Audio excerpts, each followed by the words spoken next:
하나님 말씀 보도록 하겠습니다. 출애굽기 20장 14절 말씀입니다. 출애굽기 20장 14절 말씀 아주 짧은 말씀이기 때문에 다 같이 한 목소리로 합독하도록 하겠습니다. 출애굽기 20장 14절 말씀 다 같이 한 목소리로 합독합니다. 시작. 가늠하지 말라. 아멘. 네, 우리 주변에 있는 분들에게 이렇게 한번 인사하도록 하겠습니다. 호산나 이렇게 인사하겠습니다. 네.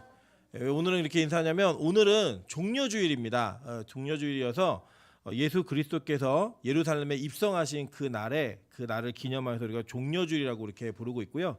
돌아오는 주일은 이제 다음 주일은 우리가 부활주일로 지키게 됩니다. 그래서 여러분 이것들을 기억하시면서 나아갔으면 좋겠고요. 제가 이따 광고 시간에 우리 교회는 절기를 어떻게 지켜야 하는가를 다시 한번 설명드리도록 하겠습니다. 오늘은 출애굽기 20장 14절의 말씀을 가지고 누가 가늠한 자인가라는 제목으로 하나님 말씀 증거하도록 하겠습니다. 10계명은 아주 일반적인 내용들이 기록되어 있는 5계명부터 10계명까지의 내용이 우리에게 보편적으로 알려져 있습니다. 그래서 1계명부터 4계명까지는 하나님과의 관계된 법, 그리고 5계명부터 10계명까지는 이웃과 관련된 법, 보통 이렇게 구분을 합니다. 그럼에도 불구하고 성경의 내용을 제대로 정확하게 읽다 보면 이것이 단지 문자적인 도덕법에서 끝나는 것이 아니라 그 이면에 숨겨져 있는 영적인 의미가 분명히 있고 하나님과의 온전한 관계가 추구되어진다라고 하는 것들을 다시 한번 우리가 발견하셔야 됩니다. 특별히 우리 빛가서공교회는 본문에서 예수 그리스도에 대한 은혜를 찾고 십자가와 연결짓는 일들을 하고 있기 때문에 익숙하신 분들께서는 오늘도 이 말씀이 그냥 표면적으로 가늠하지 말라 누가 동의 못하겠어요. 다 동의하는 내용인데 그런 것에서만 머무는 것이 아니라 그 이면에 있는 진짜 이 말씀의 뜻이 무엇인지를 우리가 발견하고 그 발견 속에서 하나님께서 우리에게 말씀하시는 내용이 무엇인가를 깨닫는 그런 시간 되시기를 주님의 이름으로 축원합니다. 네, 먼저 이 간음이라고 하는 것이 무엇인가 아주 그냥 문자적으로 이해하다 보면 결혼이라고 하는 관계성 외에 그 밖으로 나가 있는 성적인 모든 접촉을 간음이라고 성경은 규정하고 있습니다. 그러니까 이 결혼이라고 하는 그 틀이 얼마나 우리에게 중요한 것인지를 알아야 합니다. 대부분 이런 간음하지 말라라고 하는 그 성에 대한 접근들을 사실 한국교회가 굉장히 잘 하지 못하고 있습니다. 개인적으로는 오늘 3부 예배 때 아가서 본문이 이렇게 말씀드려도 좀 이해를 하실 것 같아요. 아가서가 무슨 내용인지 아시니까 되게 야한 본문이에요. 네, 그리고 우리 한국 강단에서는 그냥 제대로 선포하기가 너무 힘든 저같이 이런 개방적인 목사도 이거 어떻게 해야 되지?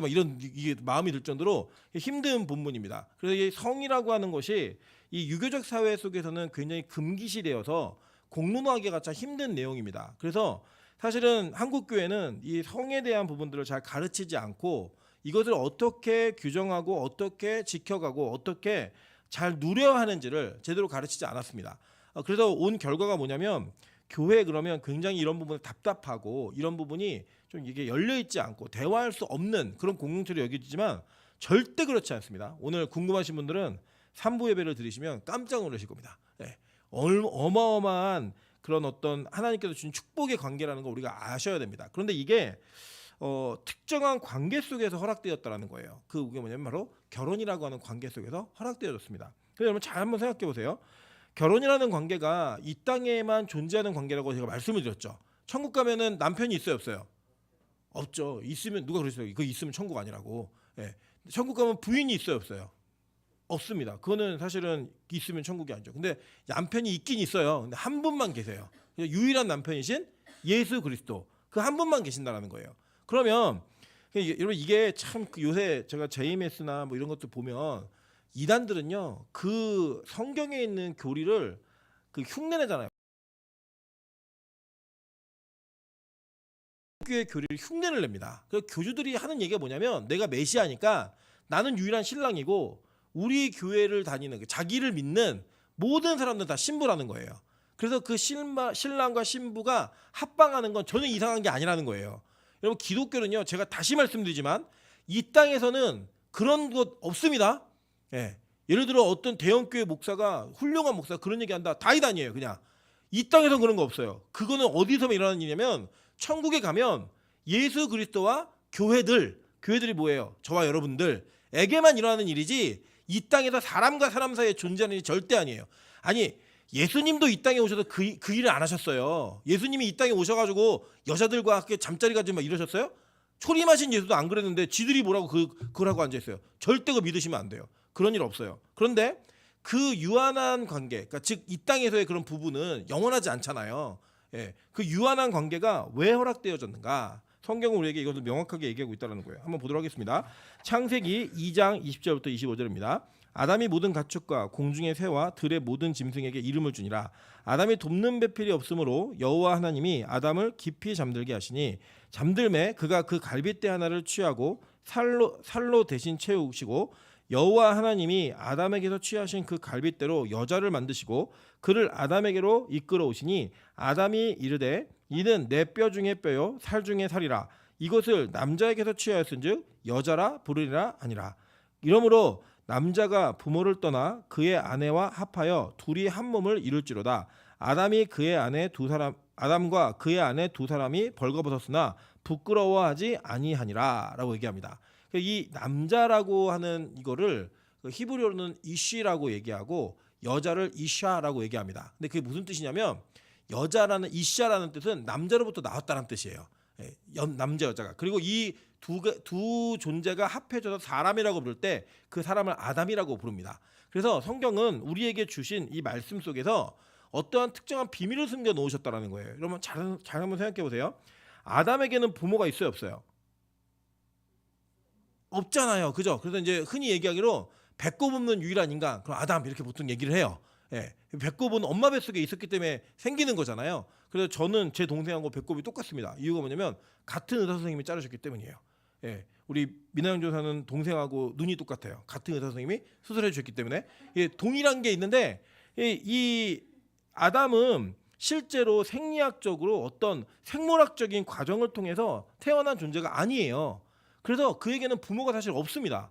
없는데 이 아담은 어떻게 창조되었냐면 성인으로 창조가 되었어요. 깐난쟁이로 창조된 게 아니라 성인으로 창조가 되어서 하나님께서 에덴 동산을 맡기시기에 부족함이 없는 존재로 창조가 되었다는 거예요. 근데 그에게 뭐가 부족했느냐? 바로 돕는 배필이 없었다는 겁니다. 그래서 사실은 이 남자였던 아담이 하나님께서 만드신 모든 동물의 이름을 다 적거든요. 근데 동물들이 다 지나갈 때 그 동물들 어느 하나도 아담의 마음에 들지 않은 거예요. 그래서 그에게 돕는 배필이 없는 걸 보시고 하나님께서는 그가 잠들게 하시고 그 잠든 사이에 옆구리에서 갈빗대나를 취하셔가지고 여자라는 존재를 만들어서 그에게 허락해 주셨습니다. 그래서 이 두 사람의 관계는 한 몸인 거예요. 원래부터가 출발 자체가. 그래서 제가 농담삼아 말씀드린 내용이 뭐예요? 남자하고 여자하고 싸우면 누가 이긴다고요? 여자가 이겨요. 왜요? 재료가 달라요.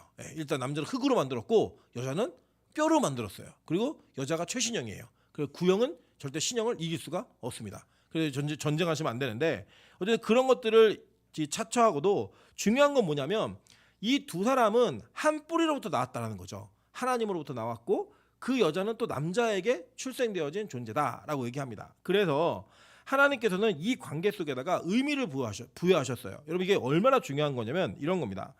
이 땅에 어떠한 특정한 동일한 물질을 할지라도 특정한 의미를 부여하면 전혀 다른 가치가 되어버립니다. 예를 들어 볼게요. 제가 지나가다가 서 있는 돌을 발로 뻥 쳤어요. 그거는 아무런 의미가 없는 거예요. 그죠? 그냥 그럴 수 있나 보다. 뭐 기분이 좀 안 좋은가 보다. 이 정도 이해할 수 있어요. 근데 예를 들어서 누군가의 여러분의 아버지나 어머니 돌아가신 아버지나 어머니의 비석을 제가 발로 쳤다고 한번 생각해 보세요. 이 의미가 다 같아요, 달라요? 다르죠. 그죠? 그냥 돌을 쳤을 때는 아무렇지도 않은 의미인데 남의 비석을 차면 그건 우리 집안을 모욕한 거예요. 우리 부모에 대한 모욕이 있었던 거예요. 같은 돌이에요. 그런데 어떤 돌에다가 의미를 심은 거죠. 이거는 우리 아버지의 비석, 우리 어머니의 비석이라고 해놓으면 같은 돌임에도 불구하고 그 돌이 가지고 있는 의미는 완전히 차이가 있는 거예요. 자, 이걸 잘 기억해 보세요. 남자하고 여자하고 이 세상은 그냥 만나서 사랑하고 또 같이 살기를 원하면 그걸 결혼이라고 이야기를 합니다. 그런데 기독교는 절대 그럴 수 없어요. 기독교는요, 남자하고 여자하고의 만남과 그 연합을 이 창조로부터 뿌리를 두고 진행하는 거예요. 그리고 이것에 어떤 의미가 숨겨져 있냐면 남자가 부모를 떠나서 여자와 연합하여 한 몸을 이루라고 말씀하셨잖아요. 그 이야기를 사도 바울은 우리에게 정확하게 해석을 해주고 있습니다. 에베소서 5장 31절부터 33절 볼게요. 그러므로 사람이 부모를 떠나 그의 아내와 합하여 그 둘이 한 육체가 될지니 이 비밀이 크도다. 나는 그리스도와 교회에 대하여 말하노라. 그러나 너희도 각각 자기의 아내 사랑하기를 자신같이 하고 아내도 자기 남편을 존경하라 라고 얘기했어요. 자, 그러니까 사도 바울의 이야기를 근거하면 우리는 뭘 이해할 수 있냐면 결혼의 부부의 관계는 단지 남자와 여자와의 함께 사는 것을 얘기하는 것뿐만이 아니라 거기에다가 예수 그리스도와 교회와의 관계성을 놓았다라는 거예요. 여러분 잘 생각해 보세요. 오늘 고난 주간과 이제 이 부활 주간이 붙어 있기 때문에 제가 설명을 드리면 이런 겁니다. 예수님이 십자가에 달려 돌아가시면서 그 예수님의 피가 우리의 죄를 사하는 피가 와르르 쏟아진 사건이 무슨 사건이에요? 예수님 옆구리에 창이 박히면서 물과 피가 팍 터져 나오죠. 그때 뭐가 완성되는 거냐면 예수 그리스도의 속죄에 그 제사가 완성되는 거예요. 피 뿌림으로 인해서. 자, 옆구리가 터져서 그 옆구리로 인해서 나온 피로 말미암아 뭐가 생겼다고요? 우리 속죄가 완성된 거예요. 즉 교회가 출발하는 거예요.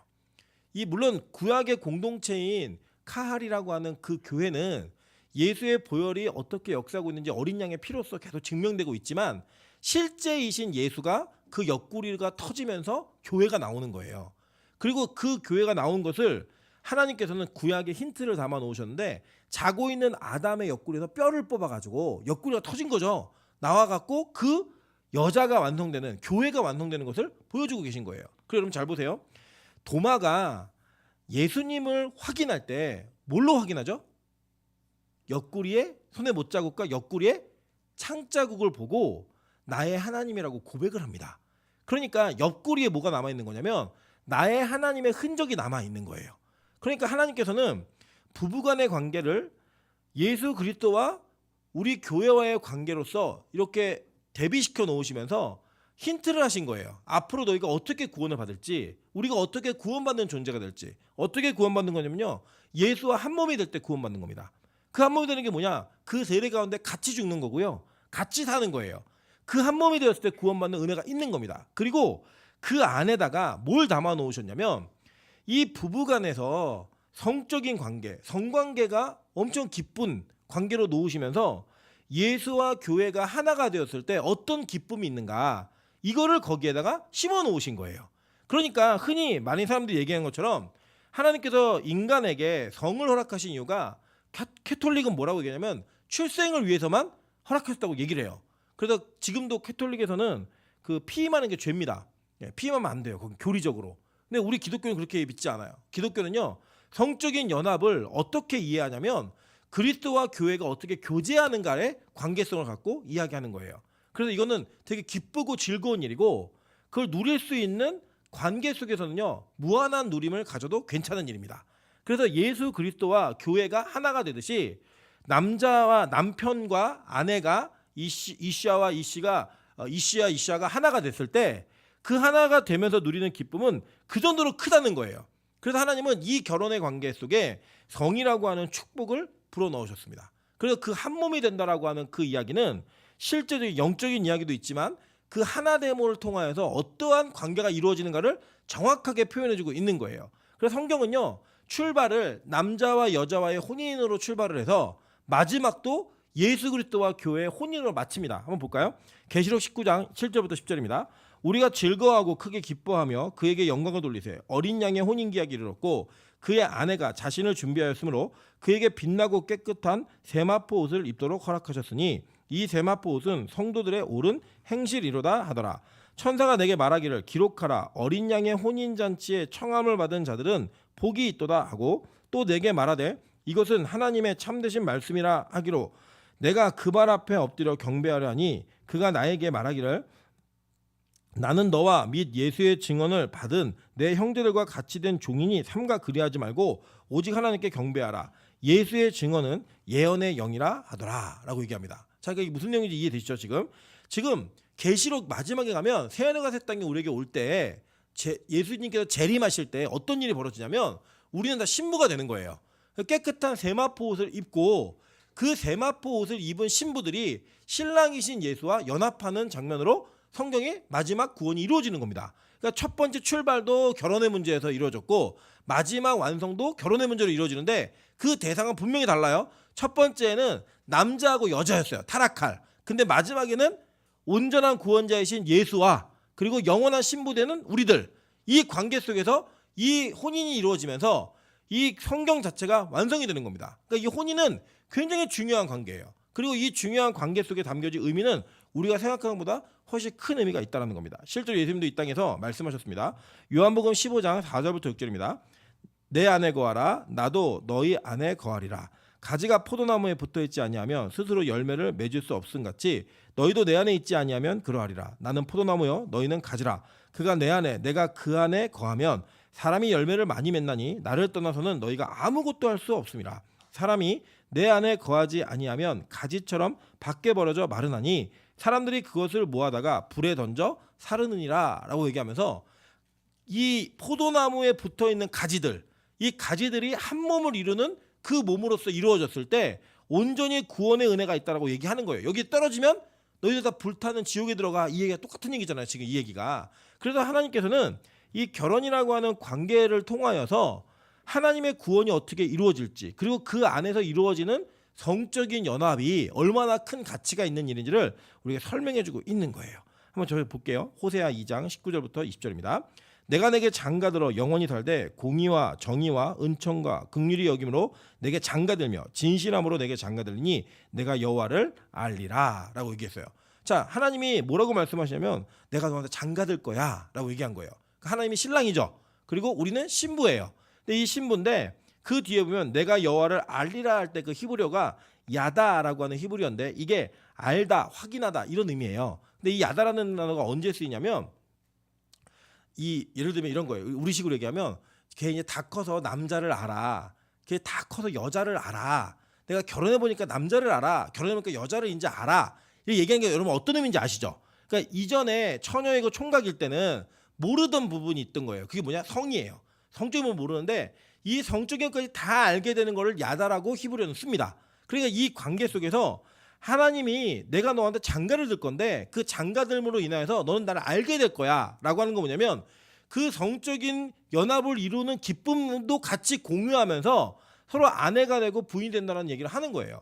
제가 이제 보면은 지금 이제 요새 현대사회에서는 연애 결혼을 대부분 다 하잖아요. 이렇게 보고 마음에 들고 소개받아도 연애 기간을 길게 하고 합니다. 근데 우리 백효숙 권사님 연세 되시는 어르신들께서는 결혼식 당일날 신랑은 보는 경우도 있었고 뭐 심지어는 결혼하면서 그 첫날 밤에 신랑이 얼굴 확인하는 경우도 있었다라고 하시더라고요. 누군지도 모르고 저희 외할머니도 전혀 모르고 그냥 시집을 오셨다고 얘기하시더라고요. 그리고 그때 아무것도 모르던 전혀 정보도 없던 두 남녀가 한 몸을 이루면서 부부가 돼가지고 그 계속 사셔가지고 지금 우리가 있는 거예요. 이게 세대가 변했으니까 그게 좀 이상한 것 같지만 그 세대는 그게 너무 당연했던 거예요. 아버지가 어느 날 가마 타라 그러면 그냥 타고 가는 거예요. 그냥 그 연합의 관계를 통해서 언제 이 사람이 내 신랑이구나, 언제 이 사람이 내 부인이구나 알게 되면 첫날 밤에 연합을 이루면서 알게 되었던 거예요.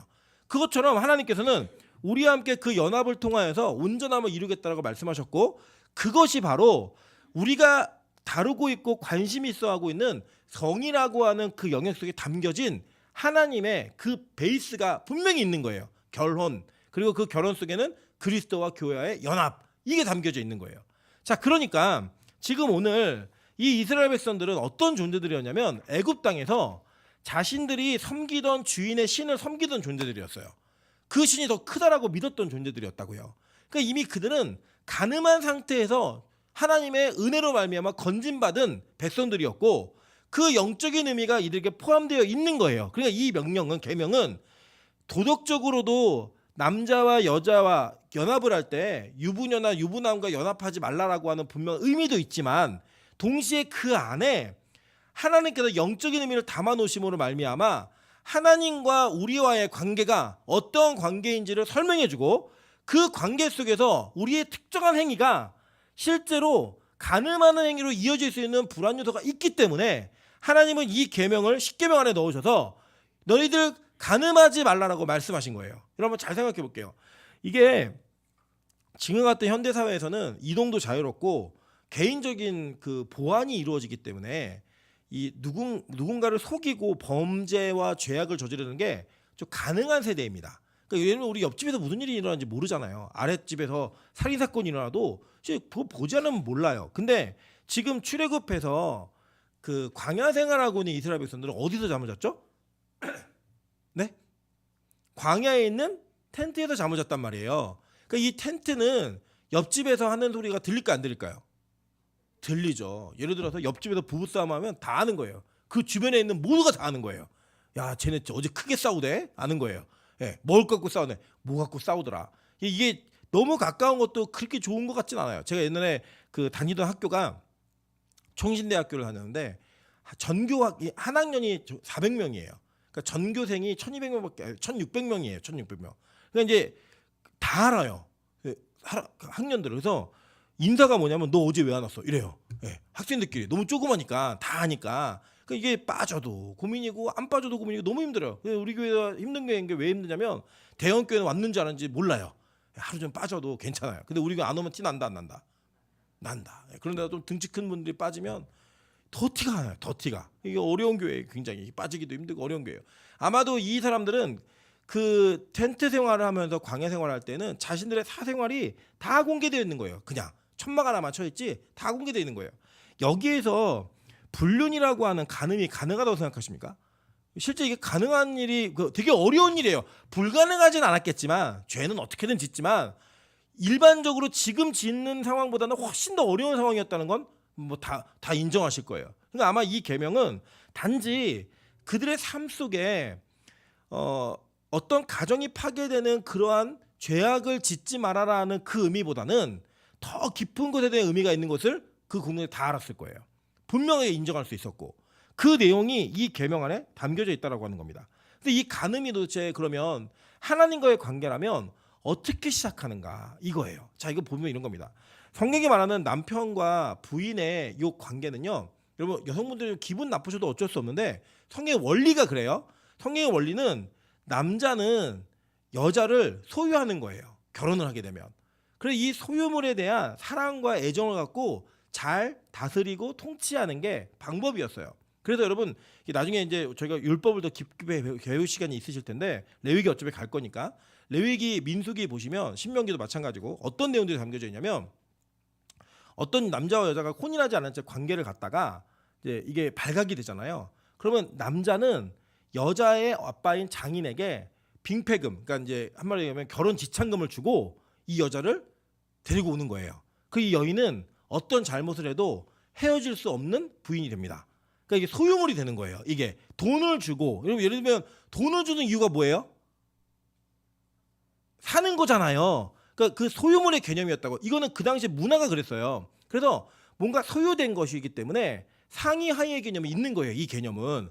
그래서 하나님께서 이걸 왜 그 가정에다 이걸 심어 놓으셨냐면 지금도 그렇다는 얘기가 아니에요. 여러분 잘 이해하시고 들으셔야 돼요. 그런 관계 속에서 하나님과의 우리와의 관계가 어떤 관계인지 설명해 주시는 거예요. 우리 예수 그리스도는 죄에 대한 대가를 치러내시고 여러분 사오신 거예요. 그걸 구속이라고 얘기하는 거예요. 그거를 사오신 거예요. 여러분 죄값 대신 치르심으로 말미암아. 그래서 우리는 남편이 예수 그리스도에 속한 자가 되는 겁니다. 근데 그 속한 자가 이 속함의 관계를 벗어나려고 했을 때 성경은 간음이라고 얘기하는 거예요. 그 우리가 생각해도 훨씬 큰 개념이에요. 그 무슨 말이냐면 나는 예수에게 소유된 백성인데 내가 다른 것에 지배를 받고 싶은 거예요. 무슨 말이냐면 하나님 나는 예수는 필요 없고 돈이 좀 날 지배했으면 좋겠습니다. 하나님 명예가 좀 날 지배했으면 좋겠습니다. 권력이 나를 지배했으면 좋겠고 이 세상에 내가 원하고 요구하는 것들이 나를 통치하는 그런 삶을 살았으면 좋겠습니다. 라고 여러분이 결정하시면 그게 뭐가 되느냐? 간음이 된다는 거예요. 영적인 간음, 그리고 실제의 간음으로 이어진다는 겁니다. 이 최초의 간음이 어디서 시작되는가? 잘 보도록 할게요. 창세기 3장 5절부터 6절입니다. 너희가 그것을 먹는 날에는 너희 눈이 밝아져 하나님과 같이 되어 선악을 알 줄 하나님이 아심이니, 아심이니라 이렇게 얘기해요. 그죠? 이게 뭐냐면 원래는 그들이 하나님의 소유된 백성이었단 말이에요. 관계가 이 남편과 아내의 관계처럼 소유된 자들이었는데 이들이 뭘 했냐면 하나님처럼 되고 싶었던 거예요. 그러니까 그들의 도전은 어떤 도전이었느냐?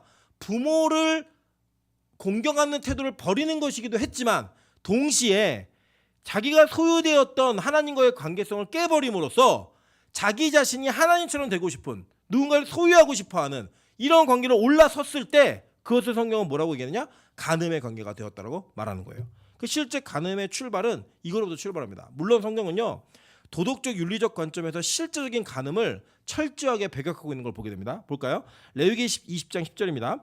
누구든지 남의 아내와 간음하는 자 곧 그의 이웃의 아내와 간음하는 자는 그 간부와 음부를 반드시 죽일지니라 라고 얘기했어요. 이게 뭐냐면 반드시 죽이라는 거예요. 죽을 죄였던 거예요. 이거는 이 간음이라는 죄가 다른 죄보다 커서 죽이라 이게 아니고 간음이라고 하는 죄가 무엇을 건드리는지를 보는 거예요. 자, 이해되세요? 무슨 말인지? 자, 여러분이 무언가를 분명하게 소중하게 여기는 것들이 있잖아요. 이런 똑같은 아까도 얘기했던 똑같은 돌이라도 우리 아버지의 어머니의 이름이 새겨진 그 비석은 다른 돌과 같지 않아요. 그렇기 때문에 이걸 건드리는 거는 다른 돌을 건드리는 것과 큰 차이가 있는 거예요. 그러니까 이 돌을 누가 발로 차면 어떻게 돼요? 싸워야죠. 부모의 명예를 위해서 이걸 반드시 막아내야죠. 그런 것처럼 하나님은 결혼이라는 관계 속에 예수와 우리 교회의 관계를 담아 놓으셨기 때문에 이걸 건드리는 거는요 용서하지 않으시는 거예요. 그래 이거 건드리는 거는요 어떻게 하느냐? 반드시 이거는 돌로 쳐 죽이라는 거예요. 이게 굉장히 이게 심각한. 그러니까 다른 것보다 뭐 다른 죄악도 있죠. 뭐 살인죄 다 큰 죄악이죠. 그런데 그 죄악보다 이 죄악을 크게 집중적으로 다루는 이유가 바로 거기에 있는 거예요. 그래서 하나님은요 이 관계 속에서 간음의 시작과 발전이 공동체는 어떻게 번지고 있는가를 설명하셨어요. 그러면서요 에스겔에 가면요 에스겔이 한 가지 비유로 예언하는 장면이 나옵니다. 한번 볼게요. 자, 에스겔 23장 1절부터 4절입니다. 또 여호와의 말씀이 내게 임하여 이르시되 인자야 두 여인이 있었으니 한 어머니의 딸이라. 그들이 애굽에서 행음하되 어렸을 때 행음하여 그들의 유방을 눌리며 그 처녀의 가슴이 어루만져졌나니 그 이름이 형은 오홀라요 아우는 오홀리바라라고 얘기해요. 그러니까 이름까지 그냥 정해준 거예요. 이름까지. 그러면 계속 볼게요. 그들이 내게 속하여 자녀를 낳았나니 그 이름으로 말하면 오홀라는 사마리아요 오홀리바는 예루살렘이라라고 얘기합니다. 그러니까 이 예루살렘과 사마리아 즉 뭐예요? 북이스라엘과 남유다를 상징하는 두 여자의 비유를 얘기하면서 얘기하는 거예요. 그러면 그 쭉 얘기 내용이 뭐냐면 이와 같이 내가 내 음란과 애굽 땅에서부터 행음하던 것을 그치게 하여 너로 그들을 향하여 눈을 들지도 못하게 하며 다시는 애굽을 기억하지도 못하게 하리라라고 얘기하는 거예요. 자, 그러니까 이 아이 두 여자가 어렸을 때부터 애굽에서 행음했대요. 그 행음한 게 뭐예요? 애굽의 신들을 섬긴 거예요. 이 세상의 신들을 그대로 섬기면서 한 거를 성경은 뭐라고 표현하면 그게 행음이라고 얘기하는 겁니다. 행음. 즉 간음을 저지른 거예요. 그 간음을 저질렀던 그들을 하나님께서 그치게 해서 다시는 애굽 땅 쳐다보지 못하게 할게. 이게 하나님의 사랑이었던 거예요. 그게 에스겔의 환상 속에서 이스라엘과 유다가 어떻게 회복될 것인가를 얘기하는 그 예언 속에 나오는 하나님의 예언인 거예요. 그러니까 이게 뭐냐면 하나님은요 우리의 행음하는 자들을 끄집어내가지고 깨끗하게 만드셔서 하나님만 바라보게 만드는 그런 백성을 삼으시겠다는 하나님의 예언인 거예요. 실제로 그렇게 하셨고 앞으로도 그렇게 하실 거예요. 저와 여러분에게. 자, 끝까지 잘 한번 들어보도록 하겠습니다. 민수기 25장 1절부터 3절입니다. 이스라엘이 시딤에 머물러 있더니 그 백성이 모압 여자들과 음행하기를 시작하니라. 그 여자들이 자기 신들에게 제사할 때에 이스라엘 백성을 청함해 백성이 먹고 그들의 신들에게 절함으로 이스라엘이 바알보올에게 가담한지라. 여호와께서 이스라엘에게 진노하시니라 라고 얘기합니다. 자, 그러니까 이방 신들의 신전은 대부분 천장이 뚫려 있어요. 여러분 그 영화 중에 영화 300이라는 영화 보신 적 있으십니까? 그 청소년 관람 불가이기 때문에 이게 청소년들은 얘기할 수 없지만 300이라는 영화를 보신 분들이 있으시면 거기에서 예언하는 여자들이 나와요. 근데 이 여자들이 어떤 모습으로 있냐면요. 이 여자들이 다 벗은 모습으로 있습니다. 그래서 이 다 벗은 모습으로 있는 여자들에게 소위 말하는 화대를 주고 성적인 관계를 맺으면 이 여자들의 흥분 속에서 어떠한 특정한 점괘가 나오는 거예요. 이게 보통 이방신들이 이방신전에서 하던 행위예요. 그래서 천장이 뚫려 있어요. 대부분이. 왜 뚫려 있냐면 그런 행위를 바알신을 섬기는 바알신은 하늘의 신이거든요. 천둥신이에요.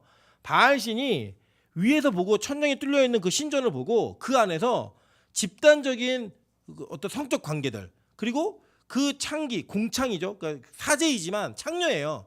이 창녀하고 연합하는 그 장면을 보면서 성적으로 흥분을 하면 그 신이 움직인다는 거예요.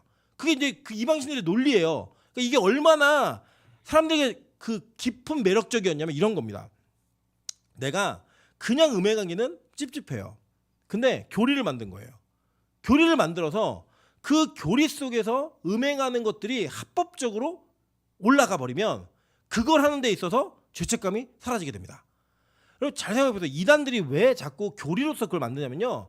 그 예를 이러면 돼요. 야, 내가 너 사랑하니까 너랑 잠자리 갖고 싶어. 이 얘기하면 그냥 남녀간의 일이잖아요. 근데 이거를 그냥 하기에는 이게 위신도 서지 않고 상대방도 그걸 받아들이기 너무 힘든 거예요. 그리고 한 사람과 그 관계가 아닌 여러 사람과 관계를 맺고 싶으면 어떻게 하면 되냐? 이거 교리화시키면 돼요.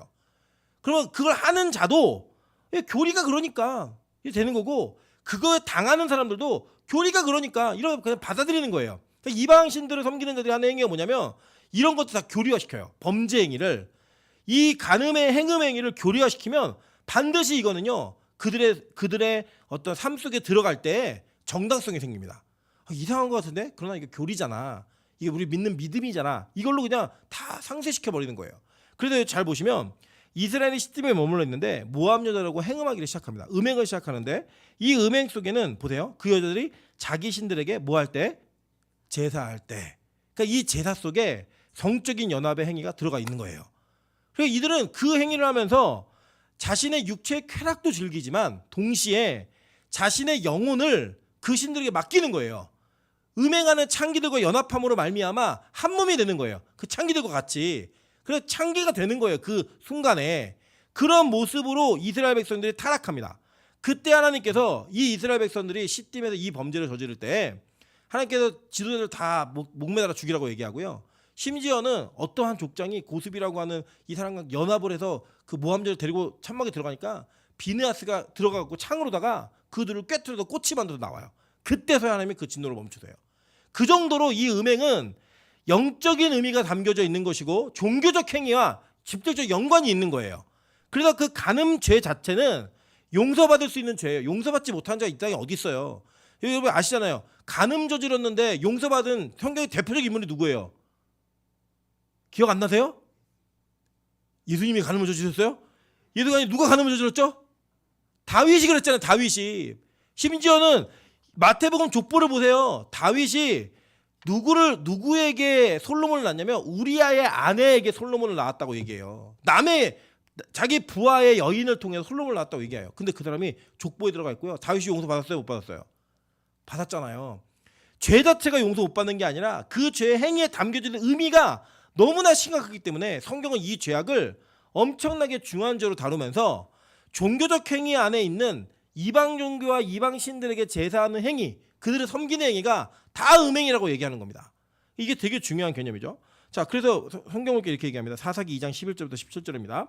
이스라엘 자손이 여호와의 목전에 악을 행하여 바알들을 섬기며 애굽 땅에서 그들을 인도하여 내신 그들의 조상들의 하나님 여호와를 버리고 다른 신들 곧 그들의 주위에 있는 백성의 신들을 따라 그들에게 절하여 여호와를 진노하게 하였으되 그들이 여호와를 버리고 바알과 아스타롯을 섬겼으므로 여호와께서 이스라엘에게 진노하사 노력하는 자의 손에 넘겨주사 그들이 노략을 당하게 하시며 또 주위에 있는 모든 대적의 손에 팔아 넘기심에 그들이 다시는 대적을 당하지 못하였으며 그들이 어디로 가든지 여호와의 손이 그들에게 재앙을 내리시니 곧 여호와께서 말씀하신 것과 같고 여호와께서 그들에게 맹세하신 것과 같아서 그들의 괴로움이 심하더라. 여호와께서 사사들을 세우사 노략자의 손에서 그들을 구원하게 하셨으나 그들이 그 사사들에게도 순종하지 아니하고 오히려 다른 신들을 따라가 뭐했대요?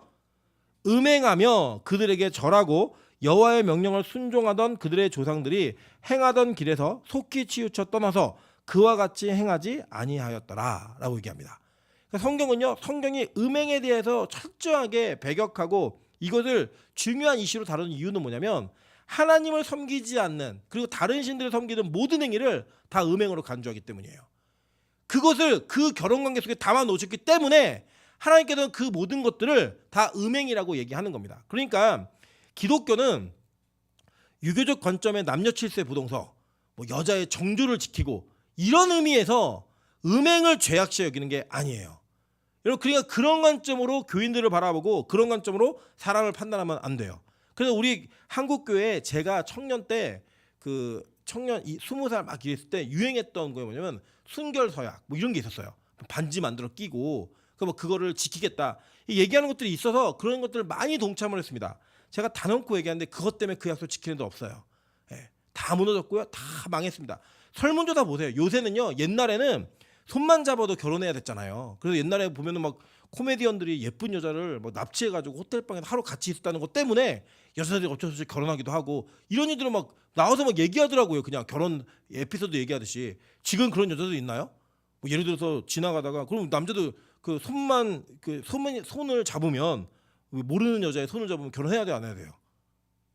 그 이쁜 여자 있으면 잡으세요. 만약에 된다면 그게 아니잖아요. 요새 그렇지 않아요. 절대 그게 통용되지 않는다고요. 그러니까 지금 이것은 유교적으로 기독교의 유교는 참 맞는구나 이렇게 이해하시면 안 된다고요. 심지어는요, 여러분 이따 우리 그 아가서 보시겠지만 이 술람미와 솔로몬은 결혼하기도 전에 이미 성적 접촉이 다 있었어요. 그러니까 성경은 그거를 혼전 순결 이런 개념으로 이해하는 게 아니에요.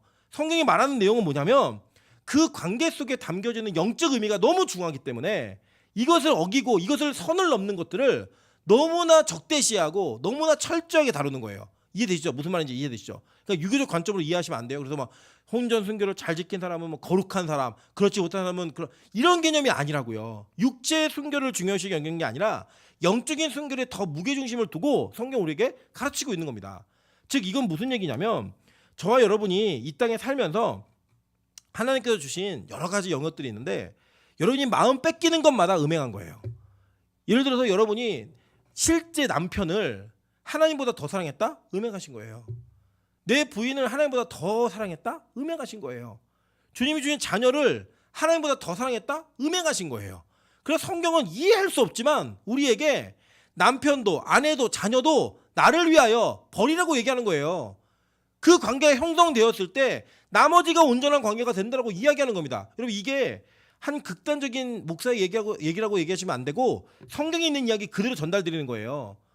자기 부인 미워하고 아내 미워하고 남편 미워하고 자녀 미워해야지만 십자가 질 수 있다고 얘기했잖아요. 이게 요구가 그거였다고. 요구가 그 진짜 미워야 돼요? 너 진짜 꼴보기 싫어. 나 예수님만 좋아. 그게 아니라고요. 하나님과의 관계가 최우선에 있어야 하고 그거 외에 그 어떤 거는 다 그냥 관계일 뿐이에요. 다 그냥 관계. 하나님과의 관계만이 생명의 관계. 이걸 지켜가는 거예요. 그래서 여러분 불신결혼이나 믿지 않는 자와의 결혼을 성경이 반대하는 이유가 여기서 있는 거예요. 남자와 여자와의 사랑을 왜 막아요? 성경이 막지 않아요. 그러나 그 불신결혼은 이미 하나님보다 무언가를 더 사랑하기 때문에 그 연합이 이루어질 수 있다라고 얘기하는 거예요. 그러니까 예를 들면 나 믿음 좋은데 불신결혼한다? 이건 말도 안 되는 일이에요. 성경이 인정하지도 않고 어느 성경에도 그렇게 말한 적이 없어요. 여러분 가끔 그런 얘기 하시더라고요. 안 믿는 집에 자기가 시집을 가서 선교를 하고 어디 결혼을 선교의 도구로 썼습니까? 그런 적 없어요. 결혼은요 하나님께서 주신 축복의 관계예요. 교회와 그리스도의 관계이지 절대로 선교적 관계가 아니에요. 그럼 뭐가 달라요? 신천지가 성적으로 포교하는 것 같고 뭐가 달라요? 전혀 다른 거 없잖아요.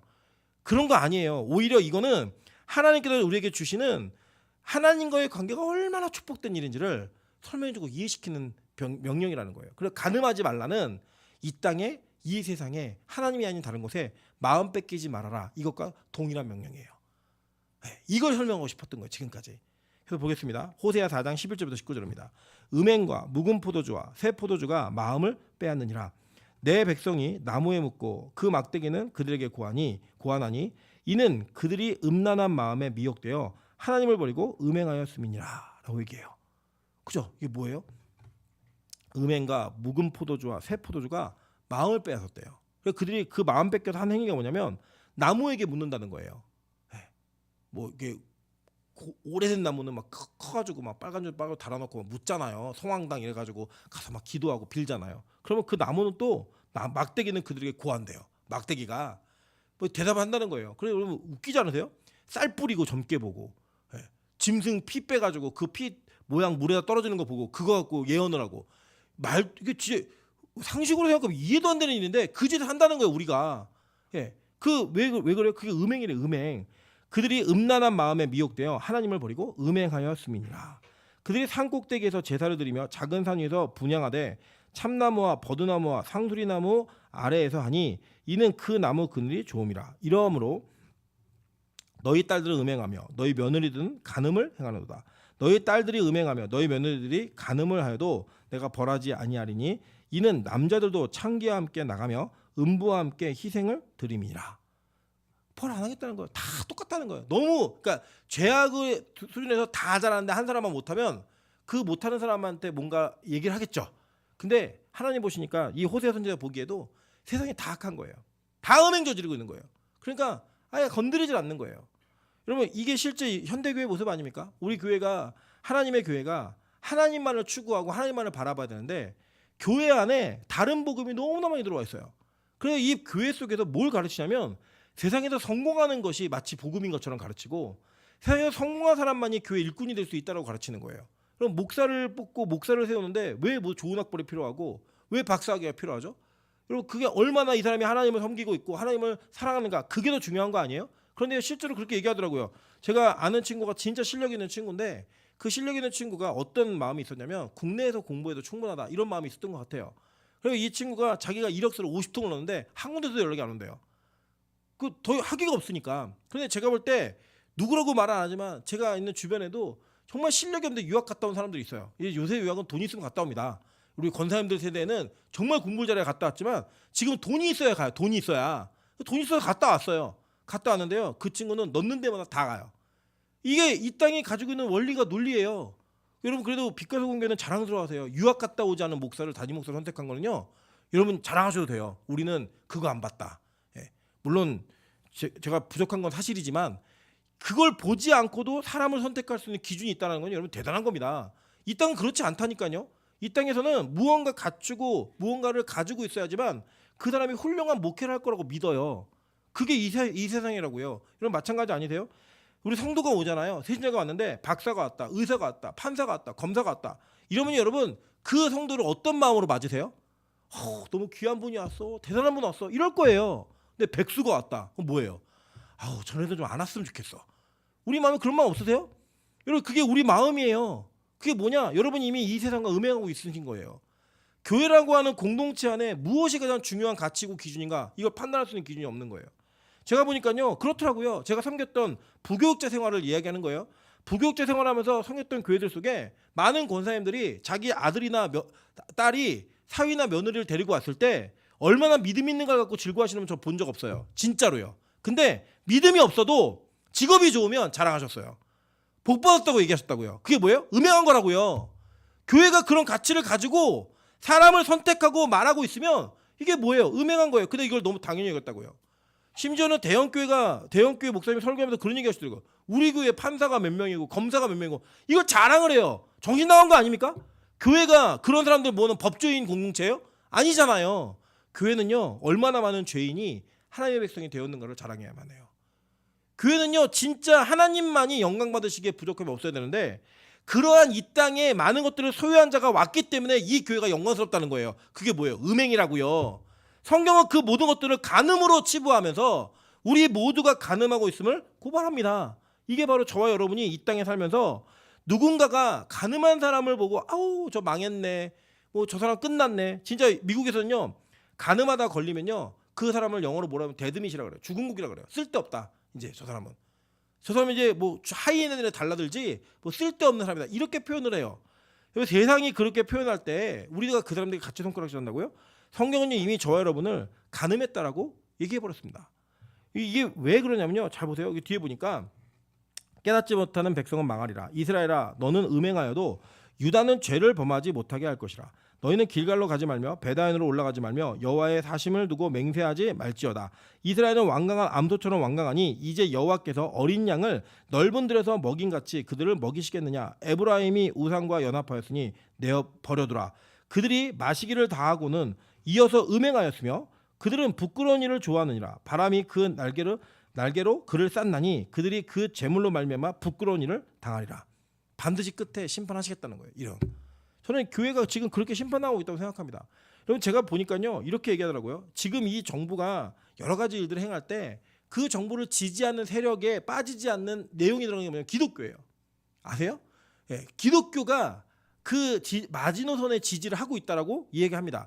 물론 여러분 저는 어떤 특정한 정치 세력이 악이고 선이고 이렇게 얘기하는 거 아니에요. 다 악이에요. 거기 뭐 선한 사람들이 어디 있어요. 다 속여서 인기 얻기를 바쁜 사람들이지 진짜 순수한 선으로 정치를 하는 사람도 없습니다. 이 땅에.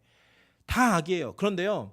저는 뭐가 속상하냐면 기독교의 이미지가 특정한 정치 세력을 옹호하고 세상의 권력에 빌붙어서 살아남기를 몸부림치고 있는 공동체라고 말하는 게 너무 억울해요. 진짜 억울해요.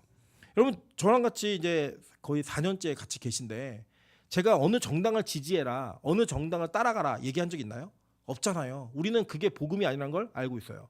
그런 얘기를 할 필요도 없고 해서도 안 된다라고 저는 분명히 말씀드렸어요. 그럼에도 불구하고 한국의 대형 교회가 큰 교회들이 특정한 세력을 찍으라고 이야기하고 그 사람을에게 투표하라고 얘기를 했어요. 그게 무슨 효과를 낳는지 아십니까? 아, 교회는 기득권을 지키는 자들이구나.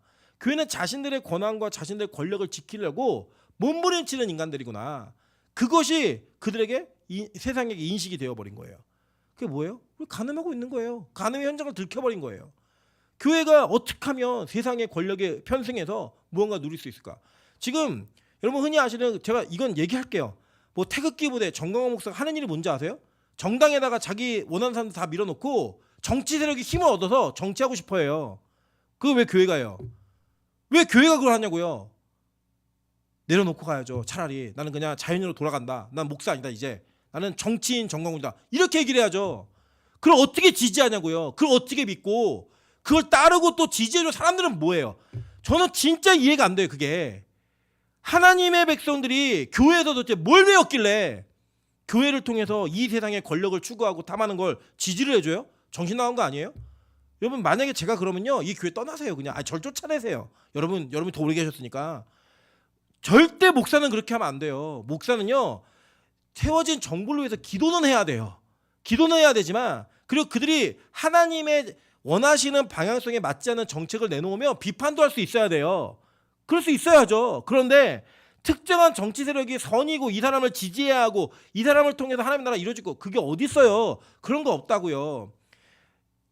바울이요 노예제도를 인정했다고 비판하는데 절대 그렇지 않습니다. 바울은요 노예제도 그 제도를 싸움을 싸우지 말라고 얘기했어요. 뭘 했냐면 오히려 성도들에게 너희 노예를 형제처럼 대하라고 얘기했어요. 말이 됩니까 이게? 노예제도를 철폐하라가 아니라 노예제도 유지해. 그냥 이 세상이 돌아가는데 냅둬. 근데 너희들은 주인이어도 복음 안에서는 그가 형제야. 그리고 형제처럼 돼. 이거는요 그 시대에 있는 모든 악을 근본부터 깨버리는 거예요. 근본부터. 여러분 잘 생각해 보세요. 우리가 과속하고 싶어요? 안 하고 싶어요? 과속하고 싶어요. 운전하시는 분들 아시겠지만 막 빨리 가고 싶어요. 근데 왜 빨리 못 가냐면 감시 카메라가 있기 때문이에요. 근데 우리 마음은 이미 과속하고 있는 죄인이에요. 이미 달리고 있다고요. 저것만 없으면 간다. 아니에요. 그래서 여러분 과속 카메라가 있으면 막 오버해서 달리다가 카메라 앞에서 멈추고 카메라 지나면 가잖아요. 그래서 제일 짜증나는 게 뭐예요? 구간 단속. 엄청 열받잖아요. 이건 계속 지켜서 가야 되니까. 인간이 제일 이상적인 건 뭐냐면 과속하는 마음이 없어져야 되는 거예요. 그죠? 그래서 그냥 안전 속도를 잘 지키는 것, 이게 만약에 진짜 모든 얘기가 이루어진다면 과속 카메라 있을 필요 없어요. 근데 그게 왜 있어요? 인간의 악함이 있기 때문에 존재하는 거예요. 그래서 여러분 우리는요 우리 일생에서 뭘 해라 하지 말아라 이걸 가지고 우리의 일생을 규격해 나가면 여러분 뭐냐, 마음에 있는 죄가 끝나지 않은 존재들이에요. 여전히 있는 거예요. 그냥 참고 있는 거라고. 참고 있는 거. 아, 나 죄 짓고 싶은데 하지 말랬으니까 참아야지. 이거잖아요. 성경은 그걸 원하지 않아요. 성경은 뭘 원하냐면요, 내가 하나님을 사랑하니까 이거 아무것도 아니야. 이걸 바라시는 거예요. 그리고 가끔씩 저를 율법은 소용없는 것처럼 얘기하는 사람처럼 느끼시는지 모르겠지만 절대 그렇지 않아요. 저는요 율법만큼 좋은 게 없다 생각해요. 왜요? 율법은요 우리가 얼마나 큰 죄인지를 폭로시켜버려요. 여러분 우리가 무언가를 여러분 이 드실 거예요. 그래도 10계명 중에 제일 자신 있게 들을 수 있는 설교, 그리고 간음하지 말라가 아마 제일 많으실 거예요. 근데 여러분 성경은요 간음의 범주를요 더욱더 철저하고 오밀조밀하게 더 이렇게 얇은 그물망으로 딱 규정해 놓았어요. 한번 볼까요? 마태복음 5장 27절부터 32절입니다. 또 간음하지 말라 하였다는 것을 너희가 들었으나 나는 너에게 이르노니 음욕을 품고 여자를 보는 자마다 마음에 이미 간음하였느니라 라고 얘기를 해요. 구약에서는 유부녀를 건드리지 않고 결혼 범주를 넘어선 성을 접촉하지 않으면 간음한 자가 아니었다고요. 예를 들면 지나가는 남자를 보면서 섹시하다, 지나가는 여자를 보면서 저 여자랑 한번 잠자리 갖고 싶다, 이런 상상하는 건 구약적 관점에서 죄가 아니었어요. 상상했던 건 실제로 접촉을 해야 죄였던 거예요. 그런데 성경은 뭐라고 얘기하냐면 여기에서 이 상상하는 것조차, 마음의 음욕을 품은 것조차 간음이라는 거예요. 그러면 여러분 잘 생각해 보세요. 성욕은 잘못된 거예요, 아니에요? 여러분 식욕은 잘못됐어요, 안 잘못됐어요? 수면욕은요? 이건 인간 삶의 그 기초적으로 있는 욕구예요. 이건 잘못된 게 아니라고요. 성욕, 수면욕, 뭐 이게 식욕, 이거는요 그냥 우리 인간이 태어나면서 기본적으로 갖고 태어나는 거예요. 그래서 이 성욕 자체를 금기시하거나 잘못되게 얘기하시면 안 돼요. 근데 우리 인간은 그 성욕이 있단 말이에요. 그 이 성욕이 있기 때문에 여러분이 원치 않아도 무의식 중에 이걸 추구합니다. 자, 예를 들어 볼게요. 우리 남자들은 예를 들어 성적인 접촉을 오랫동안 하지 않고 참으면요, 청소년기는 몽정이라는 걸 해요. 근데 이 몽정을 할 때 어떻게 하냐면요, 뇌가 자기가 봤던 기억 중에 야한 영상을 찾아요. 꿈을 꿔요. 이해되세요? 무슨 말인지? 그러니까 자기는 의도하지 않고, 꿈은 여러분 의도해서 꾸는 거 아니잖아요. 나 돼지 꿈 꿨으면 좋겠다. 복권 사야 되는데 이러다 꺼져요? 아니잖아요. 그런데 그 꿈이 꺼져요. 그리고 그 성적인 욕구를 해결을 해요. 몸이. 우리 메커니즘이 그렇게 돼 있어요. 여자들은 안 그럴까요? 여기 여성분들 중에 야한 꿈 한 번도 안 꿔보신 분 없죠? 네. 있어요, 다. 무슨 꿈이든 간에. 근데 그게 항상 남편이셨어요? 아닐 때도 있었잖아요. 전혀 모르는 남자일 때도 있고, 옛날 어렸을 때 결혼하기 전에 남자일 때도 있고, 꿈을 꾼 적은 있을 거 아니에요. 실제 범죄 안 저질렀어도. 예수님은 그것도 이미 가늠한 거라는 거예요. 그러니까 여러분, 이게 얼마나 무서운 일이냐면, 우리가 이 얘기를 듣기 전에는 나는 그래도 가늠은 안 하는 것 같은데, 이런 자신감이 있었는데, 이걸 하고 나니까, 듣고 나니까 예수님의 말씀에 의하면 가늠 안 한 사람이 없는 거예요. 다 가늠한 거예요. 여러분, 교회 안 나오고 뭔가 다른 걸 해보고 싶은 마음이 있으시죠? 오늘 교회 안 가고 등산 갔으면 좋겠다. 오늘 교회 안 가고 밭에 한번 갔으면 좋겠다. 오늘 교회 안 가고 뭘 좀 했으면 좋겠다. 그런 상상 해보셨어요? 안 해보셨어요? 해보셨죠? 실제로 해보기도 하셨잖아요. 실제로. 그게 뭐예요? 영적 간음이에요. 여러분, 이미 저와 여러분은 이미 간음한 자들이에요. 성경은 그 행위를 간음이라고 얘기했으니까. 그러니까 이 간음이라는 그 죄에 그 어떤 누구도 자유로울 수 없는 자들이라는 거예요. 그러니까 여러분, 이게 참 재밌더라고요. 특정한 어떤 행위를 안 하면 그거에 되게 자신감이 있어요. 예를 들면 돈 문제에 깔끔한 사람도 있거든요. 이 사람들은 돈에 갖고 흐리부지한 사람들을요, 용서를 못해요. 잘.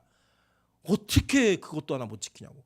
제가 아는 어떤 분은요, 잠을 조금만 자도 괜찮아요. 그래서 잠 많이 자는 사람들 막 괴로워하고 핍박을 하고 그 잠 하나 못 이기냐고 얘기하는데, 제가 그 신문 기사 링크 하나 보내줬어요. 사람은 태어날 때부터 유전적으로 필요한 수면 시간을 타고 태어난다. 예. 어떤 사람은 9시간을 자야 일상생활 가능한 사람이 있어요. 그거는 9시간 자야 돼요, 무조건. 근데 4시간을 자도 일상생활 지장 없는 사람이 있어요. 그럼 그냥 안 자도 돼요, 그 사람은. 근데 4시간 자는 사람이 9시간 자는 인간에게 너는 정말 게으른 인간이야, 너는 쓰잘데없는 인간이야 말하면 돼요, 안 돼요? 안 된다고요. 우리 모두는요, 어떤 영역에서든 다 간음을 해요. 이 세상에 하나님보다 더 좋은 게 있다니까요. 아까 우리 찬양도 얘기했지만 어느 순간 하나님이 저 내팽개쳐 있어요. 정신 차려보면 내가 여기까지 왔는데 뒤에 보니까 예수님이 같이 안 계신 거예요. 동행하는 그분이 사라져 있어요. 내 성공과 내 목표와 내가 추구하는 이익적인 부분들이 훨씬 더 앞서 있는 자신을 발견할 때마다 여러분 고백하셔야 돼요. 나 간음했네. 이거예요. 예수님이 그렇게 얘기하셨으니까. 예수님은 이걸 가지고 뭐라고 했냐면, 만일 내 오른 눈이 너를 실족하게 하거든 빼어버리라. 내 백체 중 하나가 없어지고 온몸이 지옥에 던져지지 않는 것이 유익하며, 또 만일 내 오른손이 너로 실족하게 하거든 찍어버리라. 내 백체 중 하나가 없어지고 내 온몸이 지옥에 던져지지 않는 것이 유익하니라 라고 얘기했어요. 이게 진짜 자르는 게 아닌 거 아시죠? 예. 그럼 우리 다 어떻게 하고 다녀야 돼요? 예. 다 절름발이에 손 다 없고 다 눈 없고 이렇게 다녀야 돼요. 우리 그렇게 계속 범죄를 저지르고 사는 인생들이니까. 성경은 이런 결단과 각오가 있어서 우리가 그 죄를 끊지 않으면 그 간음의 죄로부터 돌아올 수 없다라고 얘기하는 거예요. 이걸 우리에게 얘기해주고 있는 겁니다. 여러분, 성경은요, 우리로 하여금 이 죄를 고백하고 우리 죄가 폭로되게 하나님이 설계해 놓으셨어요. 아예. 근데 우리가 이걸 인정이 안 되는 거예요. 왜요? 도덕적, 윤리적으로 자꾸 성경을 바라보니까. 성경이 이렇게 얘기합니다. 누가복음 18장 9절부터 14절입니다. 또 자기를 의롭다고 믿고 다른 사람을 멸시하는 자들에게 이 비유로 말씀하시되, 두 사람이 기도하러 성전에 올라가니 하나는 바리새인이요 하나는 세리라. 바리새인은 서서 따로 기도하여 이르되, 하나님이여, 나는 다른 사람들 곧 토색, 불의, 간음하는 사람들 하는 자들과 같지 아니하고 이 세리와도 같지 아니함을 감사하나이다. 나는 일에 2번씩 금식하고 또 소득의 11조를 드리나이다 하고. 기도 내용이 뭐냐면 이런 거예요. 하나님, 저는요 의로운 백성인데요, 저 너무 감사해요. 저는요 불의, 토색, 간음, 저 그런 죄를 안 저질렀거든요. 저는요 금식도 자주 하고요, 저는 심지어는 11조도 빠지지 않고 해요. 제가 얼마나 감사한 인생을 사는지 아십니까? 그러면서 옆에 있는 사람을 비교하는 거예요. 저는 저렇게 문신하고 담배 피고 11조 떼어 먹고 교회 안 나오고 이런 인간하고 차원이 틀린 사람입니다. 라고 얘기하는 순간 여러분은 어떤 존재냐? 여러분 이미 하나님 앞에서 탈락된 자라고 성경 얘기해 버리는 거예요. 성경 오히려 어떤 사람의 기도를 받고 계신지 보겠습니다. 세리는 멀리 서서 감히 눈을 들어 하늘을 쳐다보지도 못하고 다만 가슴을 치며 이르되 하나님이여 불쌍히 여기소서 나는 죄인으로소이다 하였느니라. 내가 너희에게 이르노니 이에 저 바리새인이 아니고 세리가 이 사람이 의롭다 하심을 받고 그의 집으로 내려갔느니라. 무릇 자기를 높이는 자는 낮아지고 자기를 낮추는 자는 높아지리라 하시니라. 여러분 이게 얼마나 우리에게 큰 어려움을 주는 이야기냐면 이런 거예요. 지금 교회 다니고 있고 예배 드리고 있다 그래서 너 조금 괜찮다고 생각하니? 그리고 그렇지 못한 사람들을 비난하고 그렇지 못한 사람을 조롱하고 있니? 너 의롭다 여기면 못 받는 자야 라고 성경이 너무 명쾌하게 선언하는 거예요. 여러분 저는요 우리가 죄인이라고 고백하는 일에 게을르지 않았으면 좋겠고요. 죄인이라고 생각하는 것에 여러분 주저하지 않으셨으면 좋겠습니다. 여러분 어떤 특정한 단어가 특정한 그 죄의 목록이 여러분을 불편하게 만들 수 있어요. 왜요? 실제 내가 그 죄를 저질렀다고 생각할 수도 있으니까. 그 죄가 여러분과 연결되어 있을 수도 있으니까. 그런데요. 그때가 기회예요. 그때가 여러분이 의롭다 여김을 받을 수 있는 기회라고요. 그래서 교회는요. 죄에 대한 선포가 반드시 있어야 하고요. 예배는요. 여러분의 죄가 폭로되어야만 합니다. 그래야지만 여러분에게 소망이 있는 거예요. 왠지 아세요? 예수님은 그 가늠한 자를 용서하시는 분이기 때문입니다. 볼까요? 요한복음 8장 1절부터 9절입니다. 예수는 감람산으로 가시니라. 아침에 다시 성전으로 돌아오시니 백성이 다 나오는지라 앉으사 그들을 가르치시더니 서기관들과 바리새인들이 음행 중에 잡힌 여자를 끌고 와서 가운데 세우고 예수께 말하되 선생이여 이 여자가 간음하다가 현장에서 잡혔나이다. 모세는 율법에 이러한 여자를 돌로 치라 명하였거니와 선생은 어떻게 말하겠나이까. 그들이 이렇게 말하면 고발할 조건을 얻고자 하여 예수를 시험함이로라. 예수께서 몸을 굽히사 손가락으로 땅에 쓰시니 그들이 묻기를 맞이 아니하는지라. 이에 일어나 이르시되 너희 중에 죄 없는 자가 먼저 돌로 치라 하시고 다시 몸을 굽혀 손가락으로 땅에 쓰시니 그들이 이 말씀을 듣고 양심의 가책을 느껴 어른으로 시작하여 젊은이까지 하나씩 나가고 오직 예수와 그 가운데 섰는 여자만 남았더라 라고 얘기해요. 이 장면은 어떤 장면이냐면 서기관들과 바리새인들이 의도적으로 예수를 공경에 빠뜨리기 위해 음행하는 여자를 잡아왔어요. 근데 이 배경이 너무 중요한 게 이 8장 바로 전날이 뭐냐면 쉬미니 아츠레트라고 하는 날인데 하나님께서 우리의 죄를 사하셨다는 걸 노래하는 날이에요. 막 성전에서 젊은이들과 노인들과 아이들이 같이 막 노래하면서 하나님이 우리의 죄를 사하셨습니다. 그러면서 막 노래하는 날이에요. 그 노래를 하고 그 다음날 죄인을 잡아다가 예수 앞에 놓고 얘기하는 거예요. 이 여자 음행을 저질렀는데 성경에는 모세는 분명히 돌로 쳐 죽이라 그랬거든요. 예수님 어떻게 하실 거예요? 물어보는 거예요. 왜냐? 돌로 치라고 얘기하면 로마법을 어기는 거예요. 돌로 치지 말라고 하면 율법을 어기는 거예요. 그러니까 어느 걸 얘기해도 걸려요. 네. 여러분 그런 거 있잖아요. 여자가 남편에게 묻는 거예요. 부인이 자기야 나 사랑해? 그러면 이게 뭐예요? 뭘 얘기해도 걸려요. 네. 여자가 묻죠. 나 살 빠졌어? 나 살쪘지? 얘기하면 뭘 얘기해도 걸려요. 이건 큰일 나요. 쪘어 그러면 쪘다고 얘기했다고 걸리고 안 쪘어는 관심 없다고 걸리고 다 걸려요. 이거 뭘 말해도 걸리는 거예요. 예수님이 진짜 난처한 입장에 처하신 거예요. 근데 예수님이 딱 하신 거 딱 하나예요. 야, 죄 없는 자가 쳐 죽여. 그리고 막 쓰시는 거예요. 글을. 원래는 글 쓰고 있는 예수님에게 어떻게 하라고 해? 어떻게 대답 좀 해보라고요. 막 다그쳤는데 쓱 일어나시더니 죄 없는 자가 쳐. 그리고 또 글을 쓰시는 거예요. 그랬더니 생각해보니까 이 가늠한 여자를 잡혀놓고 얘는 죄인이고 나는 죄인이 아니기 때문에 내가 돌로 쳐 죽일 수 있다고 생각했는데 치라 그러면 죽이고 예수를 잡아둬야지. 이게 계약이었다고요. 이 사람들의. 그들이 다 생각해보는 거예요. 나는 죄가 있나 없나? 나도 있네? 나도 있네? 그러면서 한 사람씩 돌을 놓고 가는 거예요. 여기에서요. 죄 없는 자가 돌로 쳐라라고 했기 때문에 유일하게 돌로 칠 수 있는 분은 예수님 한 분밖에 없어요. 이 여자를 돌로 칠 수 있는 사람은. 근데 예수님이요. 딱 얘기하는 거예요. 이 여자가 둘이 딱 남았는데 나도 너를 정죄하지 않노니 라고 얘기하세요. 그건 뭐냐면 예수님 죄가 없는 분인데 자기도 죄가 있는 누명을 쓰고 나 죄 있기 때문에 나는 너 정죄하지 않을 거야. 이 사람과 똑같이 그 죄를 대신 감당하면서 이 여자를 치지 않는 거예요. 그럼 하는 말이 뭔지 아세요? 다시는 가서 죄를 짓지 말라. 이 얘기예요.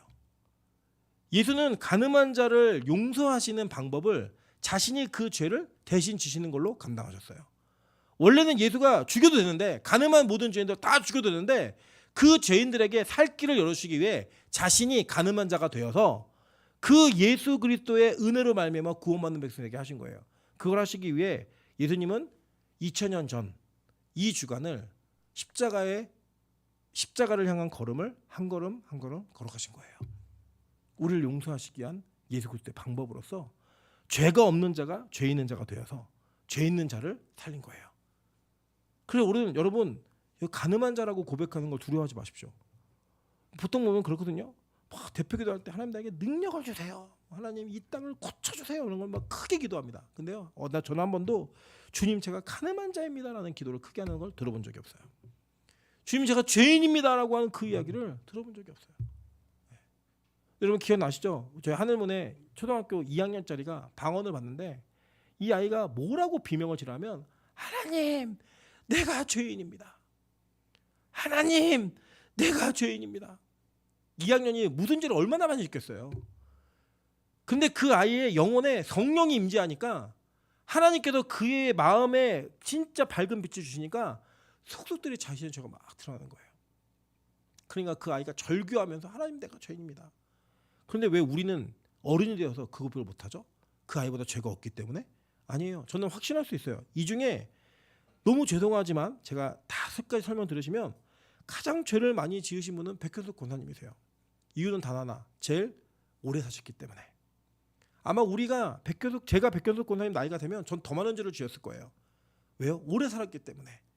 그리고 우리는 더 회개할 게 많음에도 불구하고 여전히 우리는 교회에서 내가 괜찮은 자임을 자랑하는 것을 너무나 즐겁게 생각하세요. 지적하고 누군가를 드러내고 누군가를 폭력적으로 대하면서 너는 죄인이야 라고 말하는 것을 너무 즐겨해요. 예수님 오늘도 우리에게 말씀하시는 거예요. 죄 없는 자만 할 수 있어. 죄 없으면 돌로 쳐. 가늠한 자를 앞에 들어놓고 얘기하시는 거예요. 여러분 교회가요 죄악을 용서해야 되는 공동체라고 얘기할 때 다 동의하세요. 근데 그게 실제로 누군가에게 이루어질 때는 너무 힘들어하세요. 그렇더라고요. 우리가 죄인을 용서해야 됩니다라는 이야기할 때는요 우리 맞아 그래야지 막 얘기하는데 진짜 그 죄인이 여러분의 주변에 있고 여러분에게 직접 피해를 끼치잖아요. 분이 나서 못 참겠어요. 하나님 저런 인간 용서하면 안 됩니다. 저런 인간은 반드시 죽어야 됩니다. 반드시 심판하셔야 됩니다. 이게 우리 안에 있다고요. 이게 여전히 우리는 가늠한 자가 아니라고 생각하니까. 그래서 우리에게는 구원이 먼 거예요. 구원이 가깝지가 않은 거예요. 이제 저는 여러분에게 한 가지를 도전하고자 합니다. 오늘 이 시간 여러분 가늠했다라고 고백하세요. 도덕적 윤리적인 차원에서 고백이 아니에요. 그런 일에 안 저지신 분 더 많아요. 이 자리에는. 근데 우리 영적으로 다 가늠한 자들이에요. 그래서 어쩌면 초등학교 2학년이 하나님 내가 죄인입니다 라고 외치는 그 10배 1000배의 고백을 우리는 해야지만 우리는 구원받는 자리로 나아갈 수 있는 존재가 될 수 있다는 겁니다. 저는 오늘 여러분이 의로운 사람으로 집에 돌아가시기를 소망합니다. 전 저와 여러분이 의로운 자가 되어서 주님 앞에 나아가기를 소망합니다. 그것을 위해서는요 우리 뭐 해야 되느냐, 오늘 내가 가늠한 자라고 내가 죄인이라고 고백하는 은혜가 있으시기를 주님의 이름으로 축원합니다.